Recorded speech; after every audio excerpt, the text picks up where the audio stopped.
श्री स्वामी समर्थ सर्वांना.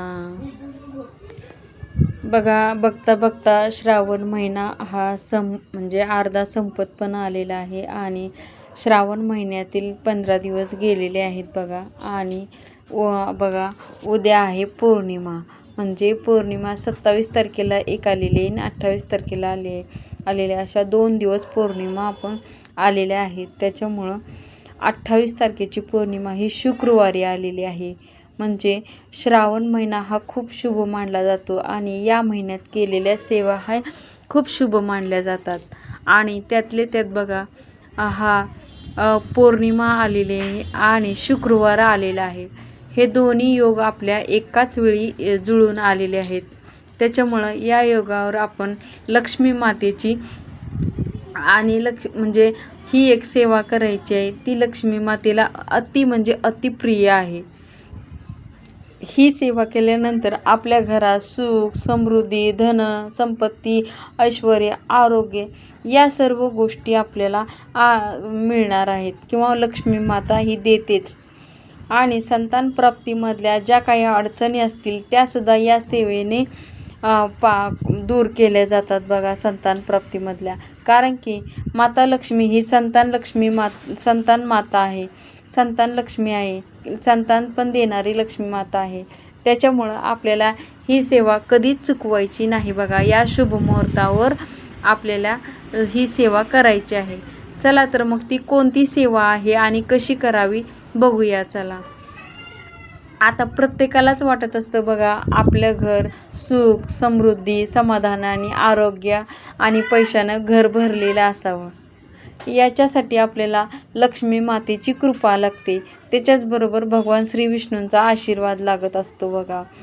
आणि जिथे आपल्याला बघा, जिथे आपल्याला स्वच्छता, जिथे माता लक्ष्मीची दररोज आहे ना सेवा केली जाते, तिथं कसल्याच गोष्टीची कमी नसते बघा. आपण बघत असाल की जिथे लक्ष्मीची पूजा केली जाते, लक्ष्मी मातेला मान सन्मान दिला जातो, तिथे लक्ष्मी माता धाव घेत असते आणि कधीच पैशाची कमतरता भासत नसते बघा. पैशावर पैसा, पैशावर पैसा असा घरात येत असतो. त्याच्यासाठी आपल्याला लक्ष्मी मातेला प्रिय असणारी ही एक सेवा करायची आहे. ती सेवा आहे आपल्याला श्रीसूक्तची सेवा बघा. लक्ष्मी मातेला खूप म्हणजे खूप प्रिय आहे श्रीसूक्त म्हणलेलं. त्याच्यामुळं आपल्याला उद्या शुक्रवार आहे, या दिवशी ही सेवा नक्की करा. आपल्याला सकाळ सकाळ लवकर उठायचं आहे. ही सेवा आपल्याला ब्रह्ममुहूर्तावर तर करायची असते किंवा आपल्याला संध्या म्हणजे प्रदोष काळात करायची असते. तुम्ही ब्रह्ममुहूर्तावर करू शकता किंवा प्रदोष काळात करू शकता. या दोन्ही वेळेत तुम्ही करू शकता बघा. सकाळ सकाळ आपल्याला लवकर उठायचं आहे. लवकर उठून आपण छान अशी शुचिर्भूत व्हायचं आहे आणि आपल्याला असे पिवळे वस्त्र म्हणजे आपण म्हणजे ही करू शकता, घालू शकता किंवा लाल वस्त्र घालू शकता आपण. कुठलेही असं छान असं बघा, घरातल्या स्त्रियांनी छान असं सजलेलं पाहिजे बघा. छान असं सजलेलं म्हणजे जास्त नाही, किमान साडी तरी किंवा म्हणजे केस छान असे सेट म्हणजे विंचरलेले आणि गळ्यात छान असं मंगळसूत्र, केसाला गजरा असं टापटीप राहिला म्हणजे असावं माणसाने. कारण की या दिवशी बघा आपण जर टापटीप राहिलं तर आपला शुक्रग्रह हा मजबूत होत असतो. शुक्रग्रह हा आपल्याला सौख्याचा आहे आणि समृद्धीचा आहे, प्रसिद्धीचा आहे. त्याच्यामुळं घरातील स्त्रिया जर आपल्या छान अशा टापटीप राहिल्या तर घरात शुक्रग्रह मजबूत होण्यास मदत होऊन आपल्याला घरात पैसा येण्यास मदत होत असते. त्यामुळं घरातील स्त्रियांनी एकदम असं टापटीप राहायचं आहे त्या दिवशी. म्हणजे दररोजच राहिलं तर खूप छान, पण शुक्रवारी तरी स्त्रियांनी गजरा हा घातलाच पाहिजे. आता नंतर आपण छान असं टापटीप तयार झालो. आपल्याला देवघराची स्वच्छता करायची आहे. देव छान असे पूजायचे आहेत. पूजल्यानंतर आपल्याला लक्ष्मी मातेची मूर्ती असेल किंवा फोटो असेल, मूर्तीला स्वच्छ करून घ्यायचं आहे आणि फोटोला देखील स्वच्छ करून घ्यायचं आहे. आता मूर्ती असेल तर बघा, आपल्याला एक पात्र घ्यायचं आहे. पात्रामध्ये आपल्याला छान असं मूर्ती ठेवायची आहे. आणि आपण जर देवघरामध्ये कलश मांडत असेल तर आपल्याला कलश स्वच्छ करायचा आहे. कलश स्वच्छ करून आपल्याला पाण्याने भरायचं आहे आणि त्याच्यावर खाऊची पानं ठेवू शकता तुम्ही किंवा आपल्याला आंब्याची ढाळी ठेवू शकता. त्याच्यावर असं छान असं स्वस्तिक काढायचं आहे, तांब्यावर स्वस्तिक काढून आपल्याला त्याच्यावर कलश ठेवायचा आहे. कलशाला तुम्ही फुलं वाहू शकता, गजरा वाहू शकता, ते सर्व करायचं आहे. त्याच्यानंतर आपल्याला मोठे एक पात्र घ्यायचं आहे. पात्रामध्ये आपल्याला लक्ष्मी मातेची मूर्ती ठेवायची आहे. ती मूर्ती ठेवल्यानंतर आपल्याला साध्या पाण्याने स्नान घालायचं आहे. त्याच्यात तुम्ही बघा लक्ष्मी मातेला अत्तर खूप प्रिय आहे आणि गुलाब पण खूप प्रिय आहे. त्याच्यामुळे तुम्ही त्या पाण्यात गुलाबजलसुद्धा घालू शकता आणि त्या गुलाबजलाने आपल्याला लक्ष्मी मातेला स्नान घालायचं आहे. ते स्नान झाल्यानंतर ना आपल्याला हे करायचं आहे, हळदीचे स्नान घालायचे. हळदीच्या आता एक थोडंसं पाणी घ्यायचं आहे, पाण्यामध्ये आपल्याला हळद मिक्स करायची आहे. त्या पाण्याने आपल्याला लक्ष्मी मातेला हे करायचं आहे, अर्पण करायचं आहे आणि अर्पण करून आपल्याला स्नान घालायचं आहे. त्याच्यानंतर आपल्याला पंचामृताने स्नान घालायचं आहे. दर पौर्णिमेला आपण पंचामृताने महालक्ष्मीला स्नान हे घातलंच पाहिजे बघा. कारण की खूप चांगलं असतं की पंचामृताने स्नान घालायचं. पंचामृताने स्नान घातल्यानंतर आपल्याला आणखीन पाण्याने स्वच्छ अशी मूर्ती ठेवायची. आता तुम्ही ही मूर्ती तांदळात एक असं छोटंसं ताट घेऊन तांदळात ठेवू शकता किंवा अशीच खाली ठेवू शकता. तर ठेवल्यानंतर आपल्याला छान अशी त्यांना वस्त्र परिधान करायचे. वस्त्र परिधान करायला हळदी कुंकू लावायचं आहे. छान असं गुलाबाचं फूल व्हायचं आहे आणि लक्ष्मी मातेला कमळाचं फूल अतिप्रिय आहे. त्याच्यामुळं मिळालं तर आपण कमळाचं फूल व्हायचं आहे. फूल वाहून आपल्याला गजरा ते वाहून आपल्याला श्रीसूक्त म्हणायला सुरुवात करायची आहे बघा. आणि आता या दिवशी पौर्णिमेच्या दिवशी तुम्ही कुंकू अर्चनसुद्धा करू शकता. आणि आपल्याला श्रीयंत्र असेल बघा, श्रीयंत्र असेल तर श्रीयंत्राला पण अशीच आंघोळ घालायची. आंघोळ घातल्यानं पंचामृताने स्नान घालून आपल्याला लक्ष्मी मातेजवळ श्रीयंत्र मांडायचं आहे. त्याला कमलगट्ट्याची माळ आपल्याला अर्पण करायची आहे. आणि बघा अर्पण केल्यानंतर आपल्याला श्रीसूक्ताचं पठण करायचं आहे. पठण तुम्ही 7 वेळा 11 वेळा करू शकता. कमीत कमी 3 वेळा तर करायचंच आहे.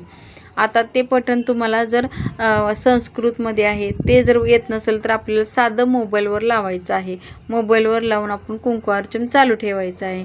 आणि जर कुंकू अर्चन करताना ओम श्री महालक्ष्मी देवे नमः किंवा लक्ष्मी मातेचे खूप काही असे मंत्र आहेत बघा. त्याच्यातला कुठला सोपा वाटत असेल तो मंत्र तुम्ही म्हणू शकता. आता दुसरा मंत्र पण आहे, तो आहे ओम महालक्ष्मी नमो नमः ओम श्री ओम विष्णुप्रियाय नमो नमः. हा सुद्धा मंत्र म्हणू शकता बघा. या मंत्राने तुम्हाला भगवान श्री विष्णूची आणि लक्ष्मी मातेची अशी दोन्ही एकत्र सेवा होते बघा. ओम श्री महालक्ष्मी देवे नमः या मंत्राचा सुद्धा तुम्ही जप करू शकता किंवा ओम श्री महालक्ष्मी नमो नमः आणि ओम विष्णुप्रियाय नमो नमः या मंत्राचा तुम्ही जप करू शकता. आणि आपल्याला श्रीसूक्ताचं हे 16 वेळा पाठ करायचंच आहे. त्याच्यानंतर ना बघा आपल्याला लक्ष्मी मातेच्या चरणापासून सुरू करायचं आहे कुंकू अर्चन करायला. बघा दर शुक्रवारी मंगळवारी किंवा बघा लक्ष्मीची सेवा करायला आपल्याला वार लागत नाही. आपल्या मनातून जर भावना मनातून जर आपण केलं ना तर लक्ष्मी मातेची सेवा करायला कुठलाच वार लागत नाही. दररोज केलं तरी अतिउत्तम. जर आपल्या हातनं होत नसेल तर दर शुक्रवारी आपल्याला लक्ष्मी मातेला चिमटभर का होईना कुंकू अर्चन हे करावंच.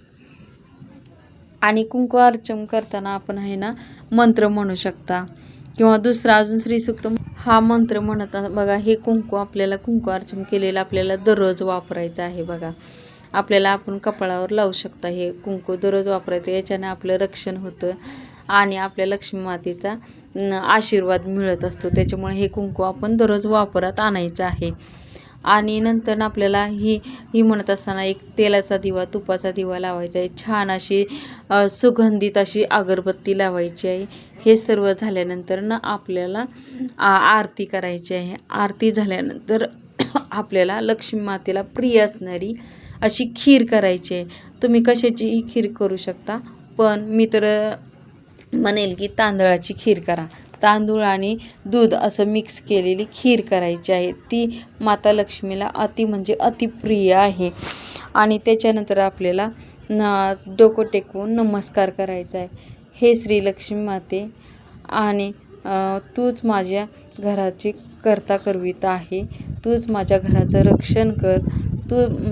तुझीच वास राहू दे माझ्या घरात. कधीच मला पैशाची कमतरता पडू देऊ नको आणि माझ्या घरातील सदस्यांचे आरोग्य सदा चांगले राहू दे. कुठलेही संकट येऊ देऊ नको आणि जरी आले तरी त्याला पार करण्याची मला ताकद दे, असं म्हणून आपल्याला हे करायचं आहे. त्याच्यानंतर आपल्याला भगवान श्री विष्णूंच्या मूर्ती स्वच्छ करायचा आहे आणि स्वच्छ करून आपल्याला पाण्याने अभिषेक करायचा आहे. हळदीच्या पाण्याने अभिषेक करून आपल्याला श्रीसूक्त म्हणायचं आहे. 2 मिनटं लागतात बघा श्रीसूक्त म्हणायला. पुरुष सूक्त म्हणायला 2 मिनटं लागतात. आपल्याला येत नसेल तर मोबाईलवर लावायचं आहे. किमान आपल्याला 3 तरी वेळेस पुरुष सूक्त म्हणायचं आहे. आणि आपल्याला जमत असेल तर विष्णू सहस्त्रनामाचे सुद्धा पठण करायचे आहे बघा. आणि या दिवशी आपल्याला भगवान श्री विष्णूंना तुळशीची पानं अर्पण करायचे आहेत. ओम नमो भगवते वासुदेवाय नमः या मंत्राचा जप करत तुम्ही 11 वाहू शकता, 108 वेळा वाहू शकता. तुमच्याकडे किती उपलब्ध आहे त्याच्या वेळा आपल्याला हे करायचं आहे. नंतर छान असा प्रसाद दाखवून खिरीचा धूप आरती करून आपल्याला हे करायचं आहे. आणि या दिवशी आपल्याला बघा 2 वेलची आपल्याला लक्ष्मी मातेला अर्पण करायच्यात. याच्याने घरात आपल्याला सुख, समृद्धी, शांती सर्व काही लाभ